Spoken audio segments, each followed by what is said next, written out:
Kung ang platinum ay hindi kayang tunawin ng acetylene ng mga lahero, paano ito nagiging alahas? Paano ito tutunawin? At yan po ang ating tatalakayin sa video natin ito. Lamang ang may alam.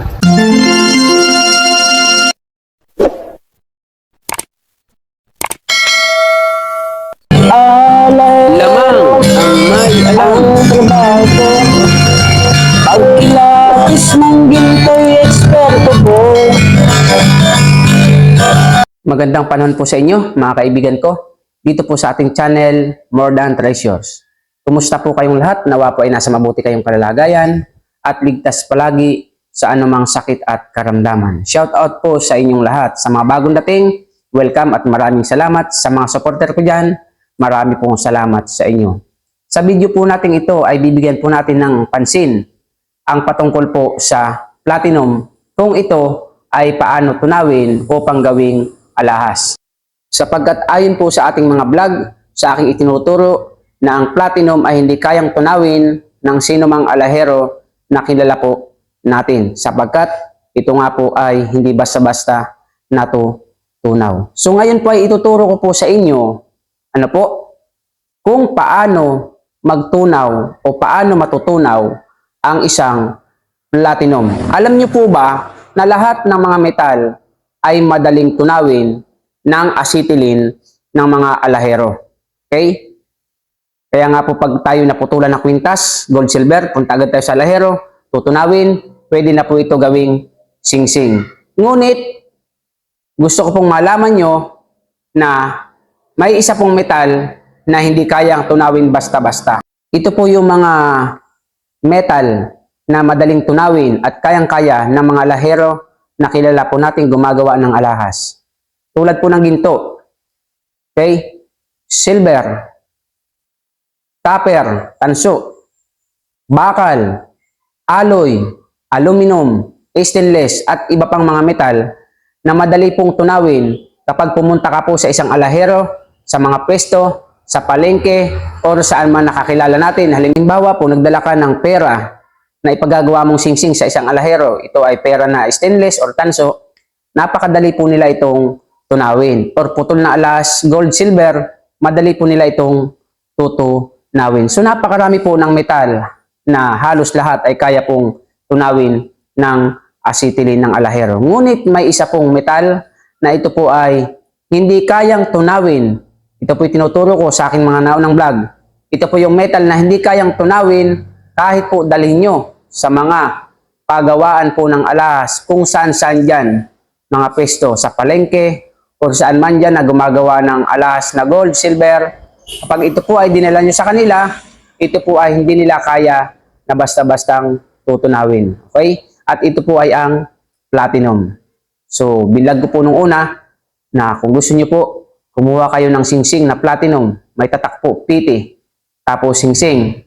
Tapos po ay ipabago nyo po ng design sa isang alahero sa pwesto. Tignan nyo po kung kaya nilang baguhin yan, tunawin, upang gawing ibang design naman po ng alahas. Yan nga po ay hindi nila kaya basta-basta. Bakit?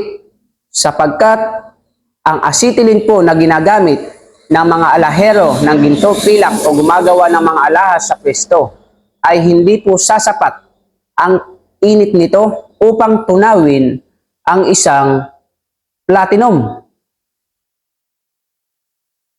Kaya kailangan po ay extra oxygen para po matunaw ang isang platinum. Paano nga ba tutunawin ang isang platinum upang ito ay gawing isang alahas? So para po matunaw ang isang platinum upang gawing alahas, kailangan po ng init na may temperaturang 1768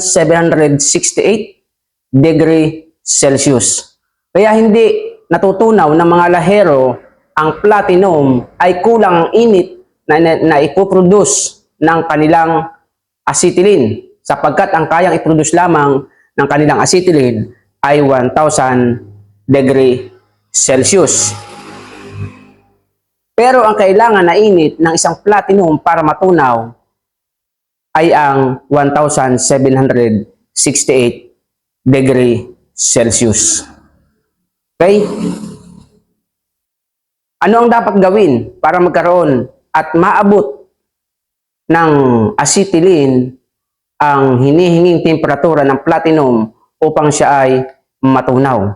Ano ang dapat gawin para po maabot ang 1,768 degrees Celsius ng init ng isang acetylene?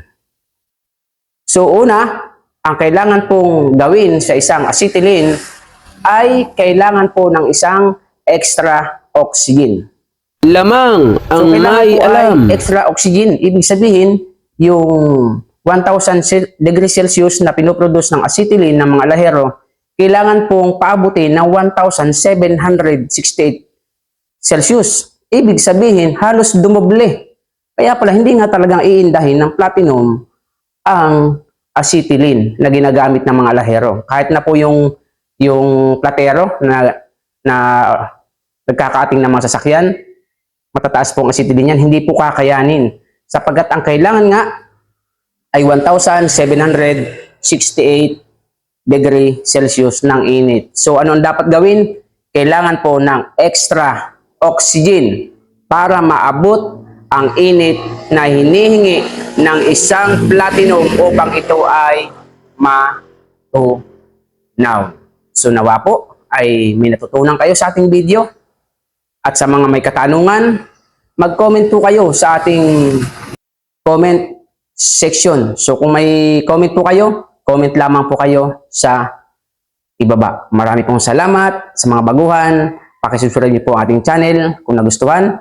Pakihit po ang notification bell, pakilagay niyo po ay all upang lagi po kayong update sa ating mga bagong videos. At kung nagustuhan niyo nga, pakilike and share sa ating mga kaibigan at sa mga datihan. Maraming pong salamat. See you on my next video. God bless po. Lamang ang may alam. Ang trabaho ko, pagkilatis ng ginto'y eksperto ko. Kung sa mga tatak, ikabisado ko, alam ko ang peke at totoo. Ako ay isang asalyan ng ginto. Alam ko ang tunay at totoo. Kung usapan ay alas lang, yan ay kaya nating patunayan. Ako ay alahero at asalyan ng ginto. Alam ko ang tapak na totoo.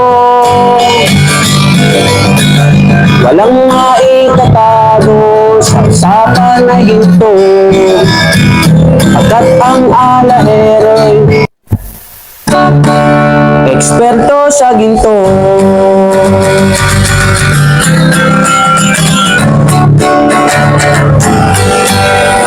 Lamang ang may alam.